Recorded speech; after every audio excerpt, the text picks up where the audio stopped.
Check this out. Okay. I look good. Okay. On the street and I got my swag on. Okay. Get the money, gotta get my bag on. Okay. Triple. What's up, y'all? Welcome back. Welcome into my humble abode.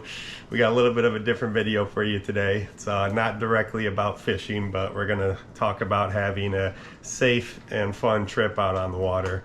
Every year I lose track of how many people I see online or that I talk to that, you know, said that their weather app was off, and you know, they said that the waves were going to be a certain height. When they got out there, it was twice as bad as they projected, and they got themselves into a sketchy situation. So I just want to go over some tips and run down how I check the forecast each time before I go out.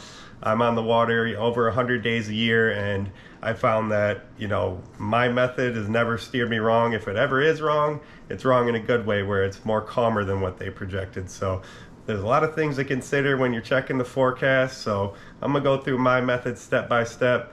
If you guys do something different, you think it's better than my method, let me know in the comments. Don't mind my dog, he's just chewing on a bone over there if you hear any weird noises, but let's get into it. All right, so step one for accurately forecasting the weather for your fishing trip is choosing the right source that you're getting your information from. At this point, there's a bunch of good apps out there that will give you accurate marine forecast, but I still talk to people who just check weatherchannel.com or their local news station for their weather forecast, and that's just completely night and day. That's not the same information that you're going to get on land as what's going on out in the water. So step one, choose a reputable marine forecast app or website. There are other sources like the NOAA, which is a reputable source, but if you just look at their main website, I'll pull it up. So this is actually the first result that pops up when you Google marine forecast.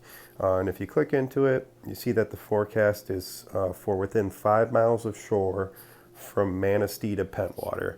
Now, most of the time you probably will be within 5 miles from shore, but Manistee to Pentwater is a huge range and can have totally different weather.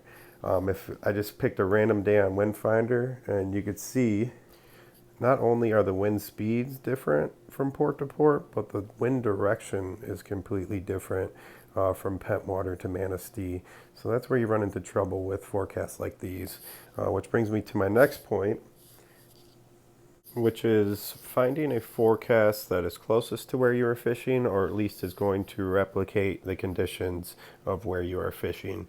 So my go-to app is Windfinder. I'm not saying it's the best, but it's the app that I'm familiar with and hasn't steered me wrong yet, so I'm going to continue to use that one, and I'll walk you through how I pick which buoy I look at for a forecast. So when you're trying to decide which buoy to look at, the main thing you want to consider is the wind direction and how much room the waves have to build until it gets to that buoy. So if you look at Ludington here, if there's a west wind coming straight across the lake, all these buoys are going to have the same forecast. If you get a south wind, all these buoys are going to be exposed, going to have similar or the same forecast. If you get a north wind or an east wind is when it gets tricky. So in situations like these, you want to get a rough estimate of where you're going to be fishing for the day and draw a straight line in the opposite direction of the wind until you hit the nearest landmass. So you see, if you're fishing right out in front of port and you draw a straight line, you hit the point, there's not going to be a lot of distance for these waves to build up. If you plan on going a few miles offshore out to the shelf, you draw a straight line in the opposite direction of the wind, you'll see that the next nearest landmass is probably the UP. The waves are going to have all that time to build up, and it's going to be two totally different stories out there. So I found a day where there was a north wind coming in, and I'll show you the difference of what the forecast would be if you look at the forecast for the port of Ludington, or if you were actually to look at the weather buoy or the point that's exposed to that wind. So you see, if you click on the buoy that is actually in the harbor of Ludington, you'll see it's protected by the point, and it's projected for about 1.5 feet, a little bit over 1.5 feet waves for the day. Realistically, most fishermen are going to go out to the shelf a little bit past that point. So if you go out to the next buoy, you'll see that it's projected for 3.7 foot waves, which is almost double the forecast for the Ludington Harbor. So that just kind of highlights how you can't just look at the marine forecast for that harbor. You need to find an accurate forecast for the waters that you're going to be fishing, or at least similar to what you're going to be fishing. So now that you have an accurate forecast, I want to move on to, I think, which is the biggest mistake that anglers make, and that is accurately judging the wave height.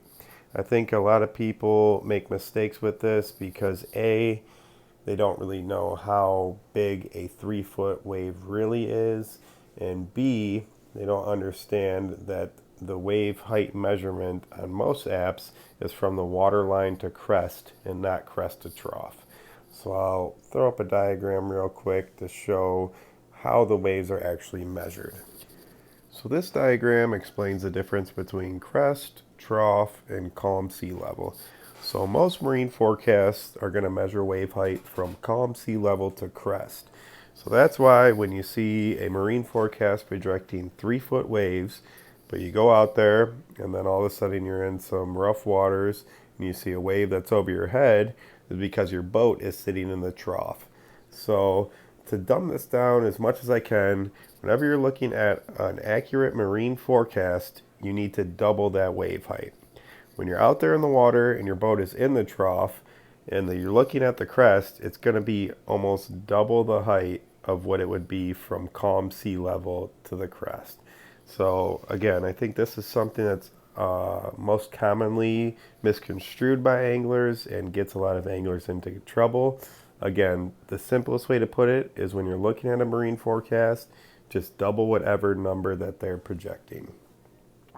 So after you have a good idea of the wave height, the next thing that you want to consider is the speed or frequency of waves. This measurement is not always cut and dry, so you got to use some common sense when looking into this. But on Windfinder, they show the frequency of the waves right below the wave height. And just to give you a basic guide, anything under 5 seconds per wave is going to be a very aggressive whitecap wave, and anything over 5 seconds per wave is going to be something that's dissipating and more of a soft roll than any type of aggressive wave. And again, this measurement is not always 100% accurate, so use some common sense. If you see that the wind just started picking up, it's more likely going to be an aggressive whitecap that's going to be more dangerous. And if you see that the wind is dying down, it's more likely going to be a softer, roller type of wave. And this is going to be two totally different situations that you'll be in. Obviously, proceed with more caution if it's whitecapping, building waves, as opposed to something that's dying down and it's going to be a softer roller type of wave.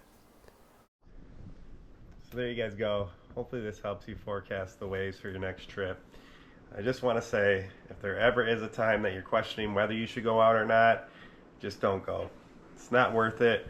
That's how not only do people get hurt, lose their lives, you break stuff on your boat, and fishing in that type of weather is not even fun in the first place. So first word of advice, if there's ever a time you're questioning it, just don't go.